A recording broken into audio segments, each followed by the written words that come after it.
क्यों संस्कारी परिवार के बेटे अभिषेक बच्चन ने दी गाली, पंकज त्रिपाठी जैसे धार्मिक और संस्कारी कलाकार कैसे कर सकते हैं किसी के साथ गाली गलौज, क्यों गुस्से में आकर आलिया भट्ट ने दे दी मां बहन की गाली, जानेंगे और भी बहुत कुछ, बने रहिए अंत तक। 1 रणवीर सिंह, गली बॉय और बैंड बाजा बारात। रणवीर सिंह ने अपने करियर में कई बार ऐसे किरदार निभाए हैं जो रियलिस्टिक और ग्राउंडेड होते हैं। गली बॉय में उनके किरदार मुराद ने उनकी भावनाओं और संघर्ष को दिखाने के लिए गालियों का इस्तेमाल किया। इसी तरह बैंड बाजा बारात में उनके किरदार बिट्टू की देसी और अनगर शैली ने उनकी भाषा में गाली गलौज को स्वाभाविक बना दिया। रणवीर की ऑन स्क्रीन गालियां उनके किरदार की वास्तविकता को दर्शाती हैं। 2 अभिषेक बच्चन, युवा और दिल्ली 6। अभिषेक बच्चन एक संस्कारी और प्रतिष्ठित परिवार से आते हैं, लेकिन युवा फिल्म में अभिषेक बच्चन का किरदार लल्लन सिंह बेहद आक्रामक और हिंसक था। इस किरदार की जरूरत के अनुसार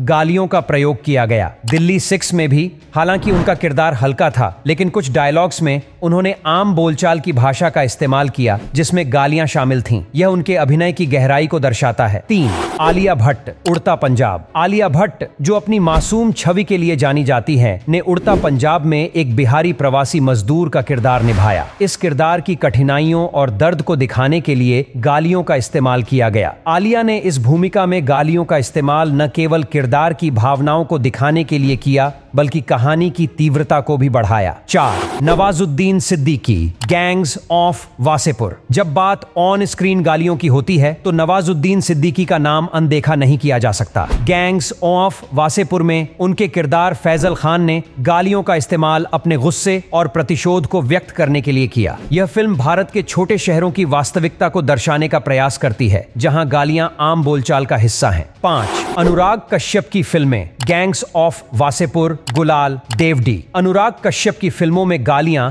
एक आवश्यक तत्व मानी जाती हैं। उनके किरदार अक्सर जमीनी हकीकत को दर्शाने के लिए गालियों का इस्तेमाल करते हैं। गैंग्स ऑफ वासेपुर और गुलाल में उनके लेखन और निर्देशन ने गालियों को एक प्रामाणिक तत्व के रूप में पेश किया। उनके जरिए गालियां केवल संवाद नहीं थीं, बल्कि भावनाओं और समाज की कठोर सच्चाई का प्रतिबिंब थीं। 6 रणबीर कपूर, रॉकस्टार। रॉकस्टार में रणबीर कपूर ने जॉर्डन नामक एक गुस्सैल और भावुक गायक का किरदार निभाया। इस किरदार में उन्होंने गालियों का इस्तेमाल अपने गुस्से और संघर्ष को व्यक्त करने के लिए किया। रणबीर का यह रूप दर्शकों के लिए नया था और उनकी अभिनय क्षमता को दर्शाता है। 7 सैफ अली खान, ओमकारा और सेक्रेड गेम्स। सैफ अली खान ने विशाल भारद्वाज की फिल्म ओमकारा में लंगड़ा त्यागी का किरदार निभाया, जिसमें गालियों का इस्तेमाल किरदार की खलनायकी को उभारने के लिए किया गया। वहीं सेक्रेड गेम्स जैसे वेब सीरीज में उनके किरदार सरताज सिंह ने गालियों का इस्तेमाल कहानी को अधिक वास्तविक और जोशीला बनाने के लिए किया। 8 अर्जुन कपूर, इश्कजादे और गुंडे। अर्जुन कपूर की फिल्मों में गालियां उनके किरदारों की देसी और दबंग छवि को दर्शाने के लिए इस्तेमाल की गई हैं। इश्कजादे और गुंडे जैसी फिल्मों में उन्होंने गालियों के साथ संवाद बोलकर अपने किरदारों को और प्रामाणिक बनाया। 9 पंकज त्रिपाठी, मिर्जापुर और गैंग्स ऑफ वासेपुर। पंकज त्रिपाठी का नाम ऑन स्क्रीन गालियों के साथ